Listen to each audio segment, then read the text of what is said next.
আপনারা হুমায়ুন কবির যখন বলেছিলেন যে মুর্শিদাবাদের 70% মুসলমানরা, মাত্র 30% হিন্দুরা, খুব অল্প সময় দিলে সেই হিন্দুদেরকে কেটে গঙ্গায় ভাসিয়ে দিতে পারবে, তখন আপনারা এত তো হইচই করেননি মিডিয়ার লোকেরা।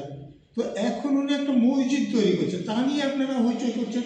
আমার কাছে কিন্তু এটা আশ্চর্য লাগছে। কেন আশ্চর্য লাগছে? মমতা ব্যানার্জি প্রেস কনফারেন্স করে সদর্থকে গর্বে ঘোষণা করতে পারেন যে আমি দীঘায় জগন্নাথ মন্দির করেছি। উনি বলতে পারেন যে আমি শিলিগুড়ির মাটিগাড়াতে মহাকাল মন্দির করেছি, আমি নিউ টাউনে দুর্গা প্রাঙ্গণ দুর্গা মন্দির করেছি, 15 একর জমি দিয়েছি। তো এগুলো যদি অন্যায় না হয়, হুমায়ুন কবির যদি ওখানে একটা মসজিদ করে, সেটা কোন আইন অনুসারে অন্যায় আমার জানা নেই। নাম নিয়ে আপনার বলছেন বাবরি মসজিদ। আচ্ছা বলুন তো, এখানে শেক্সপিয়ার সরণি আছে, হোচিমিন সরণি আছে? শেক্সপিয়ারের নিজে তৈরি করেছিলেন না ওনার কোনো লোক তৈরি করেছিলেন শেক্সপিয়ার সরণি? তাহলে এটার নাম যদি শেক্সপিয়ার সরণি এখনো থাকতে পারে, তো উনি যদি বাবরি মসজিদ নাম দেন, তাহলে লোকের আপত্তির কারণটা কি হচ্ছে? আমি যদি শেক্সপিয়ারের নামে নাম দিতে পারি, হোচিমিনের নামে নাম দিতে পারি, আরও রাস্তা আছে আমি বলতে পারি, তো তাহলে উনি বাবরি মসজিদ নাম দিলে আপনার আপত্তিটা কি আছে? আমি বুঝতে পারি না। এটা নিয়ে যেটা করা হচ্ছে সেটা রাজনীতি, ধর্মীয় কোনো ব্যাপার নেই। হুমায়ুনও ধর্ম করছেন না, অন্য লোকেরা যারা বলছে তারাও কোনো ধর্ম করছেন না। পুরোপুরি রাজনীতি, ভোট কীভাবে কোথায় থেকে এদিক ওদিক শিফট করা যাবে তার জন্য খেলা চলছে। আপনি বললেন না হুমায়ুন ধর্ম করছে না, কিন্তু এই হুমায়ুন কবির কিন্তু সংখ্যালঘুদের হয়ে লড়াইটা করছেন বাবরি মসজিদকে কেন্দ্র করে। সংখ্যালঘুদের জন্য কোনো লড়াই উনি করছেন না, উনি ভোটের সুবিধা পাওয়ার জন্য লড়াই করছেন। তাতে ওনাকে দেখুন, কোন বড় রাজনৈতিক দল এত বেশি টাকা দিচ্ছে, অত টাকা উনি পাবেন কোথায়? আমার তো জানা নেই। উনি তো বলছেন অনুদান দিতেছেন। অনুদান এখন উঠতে পারে কিছু, এবং এই অনুদান কতটা সত্যি স্বতঃস্ফূর্ত, কতটা সংগঠিত, সেটাও দেখতে হবে।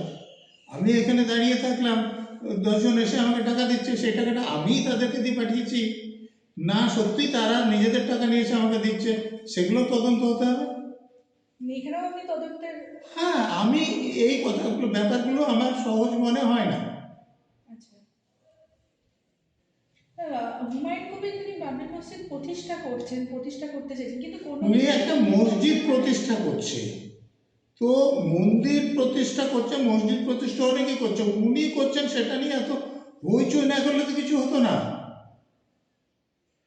কোন না মসজিদ, এই তো আমার গ্রামই, তা আমি 13 তারিখে আমার গ্রাম থেকে ফিরেছি, আবার কালকে যাব, আমার গ্রামে একটা নতুন করে মসজিদ হচ্ছে, কোথাও কোনো আলোচনা আমি শুনিনি।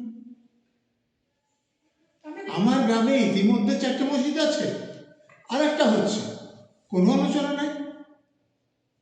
রাজনীতির প্রেক্ষাপট কি ধর্মের আড়ালে করা, মানে ধর্মকে কেন্দ্র করে করা হচ্ছে বলে আপনি মনে করছেন? না আমরা দেখছি যে কোথাও রাজনীতির অযোধ্যা জন্য মন্দির হচ্ছে। ধর্মকে ব্যবহার করা হচ্ছে, আড়াল টাড়াল কিছু নেই, সরাসরি ধর্ম দিয়ে রাজনীতি করা হচ্ছে। আমরা দেখলাম কিছু সময়ের আগে ফিরহাদ হাকিম বাবু তিনি ঘোষণা করে দিলেন যে হুমায়ুন কবিরকে দল থেকে সাসপেন্ড করা হলো। এর যুক্তিযুক্ত। আচ্ছা, আমাদের এ রাজ্যে এটা সম্ভব? হুমায়ুন কবির আপত্তিজনক কথা বলেছেন আমার সন্তানে, ফিরহাদ হাকিম কি খুব ভালো কথা বলেছেন? উনি বলেছেন যে মুসলমান না হয়ে কেউ অন্য ধর্মে জন্মায় তাহলে সেটা অভিশাপ, এবং সেই অভিশাপটা দূর করতে হলে তাহলে তাকে ইসলামে নিমন্ত্রণ করে তাকে মুসলমান করতে হবে, তবে তার অভিশাপ দূর হবে। এরপরে একটা লোক সংবিধানের শপথ নিয়ে মন্ত্রিসভায় থাকে কি করে, মেয়র থাকে কি করে? তার মানে এই কথাগুলো মমতা ব্যানার্জি বলাচ্ছেন, এবং হুমায়ুন কবির তো দাবি করেছেন যে হিন্দুদেরকে কেটে যে ভাসিয়ে দেওয়া, সেটা তিনি মমতা ব্যানার্জির নির্দেশে করেছিলেন। নাহলে ফিরহাদ হাকিম কী করে মন্ত্রিসভা আছেন? হুমায়ুন কবিরের কথা ছেড়ে দিয়ে মিথ্যে কথা বলছে, তাহলে ফিরহাদ হাকিম এইসব কথা বলার পর কী করে আছে মন্ত্রিসভায়? আমি মুসলমান হয়ে জন্মেছি কি আপনি খ্রিস্টান হয়ে জন্মেছেন, তো সেটা অভিশাপ, সেটা ফিরহাদ হাকিম বলার কে? এবং আমি যদি মুসলমান না হই, তো তাহলে আমি অভিশপ্ত, আমাকে মুসলমান করে তবে আমাকে সৌভাগ্যবান করতে হবে। পেহেলগাঁওয়ের ঘটনার। না, তো এই কথা বলে সেকুলার রাষ্ট্রে পদে থাকা যায় না। এটা যেহেতু মমতা ব্যানার্জি করাচ্ছেন, সেই জন্য পলিটিক্স হচ্ছে।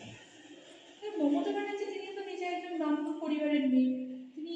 আচ্ছা, ব্রাহ্মণ পরিবারের মেয়ে, ব্রাহ্মণের কোন শাস্ত্রে বলা আছে যে সারাদিন খেয়ে দিয়ে মাথায় ঘোমটা দিয়ে খোদা হাফেজ ইনশাল্লাহ বলে সালাম আলাইকুম ইনশাল্লাহ বলে ইফতার করতে বসে বলে ব্রাহ্মণের কোন শাস্ত্র আছে আমাকে বলুন, আমি শাস্ত্র একটু অর্থ জানি, ভালো জানি না। তাকে আমরা গীতা পাঠের মঞ্চে দেখতে পাই না, কিন্তু তিনি বললেন যে গীতা পাঠ নাকি বাড়িতে পড়াও যায়, ব্রিগেডে পড়ার কি দরকার আছে? তাহলে কি রেড রোডে যদি নামাজ পড়া হয় সেক্ষেত্রে? কোনটা? রেড রোডে নামাজ পড়া হয়, ওনাকে ভোটের জন্য যান। দেখুন, মুসলমানরা নিজেদের বাড়ির মেয়েদেরকে কি রেড রোডে নিয়ে যান? নিয়ে যান কি? মানে দেখুন, মুসলমানদের নামাজ পড়তে গেলে, আমি তো মুসলমান ঘরে জন্মেছি, বড় হয়েছি, কতগুলো নিয়ম আছে যেটা পাক সাপ থাকতে হয়। যার মানে আমি ইউরিন পাস করার পর সেটা জল ব্যবহার করে যদি আমি সেটা ধোয়ার ব্যবস্থা না করি, তাহলে আমি কিন্তু নামাজ পড়তে যেতে পারবো না। আমার কাপড়ের কোথাও যদি সামান্য প্রস্রাব বা পায়খানা কিছু থাকে, বা আমি যদি অজু না করি, তাহলে আমার নামাজ পড়তে যেতে পারবো না। তাহলে মুসলমান পরিবারের মেয়েরা, যেমন আমার মা বা আমার বোন, তারা নামাজ পড়ে, তারা এরকম ব্যাপার থাকে, তাকে তো রেড রোডে যেতে দেয় না। কিন্তু মুসলমানদের মধ্যে একদম কুকুরের থেকে অধম কিছু প্রাণী আছে, তারা মমতা ব্যানার্জি এসব কিছু করে না, তাও তাকে নিয়ে যায়। কারণ ওই এটোটা কাটাটা একটু পাবে, তার জন্যে মমতা ব্যানার্জিকে ডাকবে এবং তাকে দিয়ে বক্তৃতা করবে।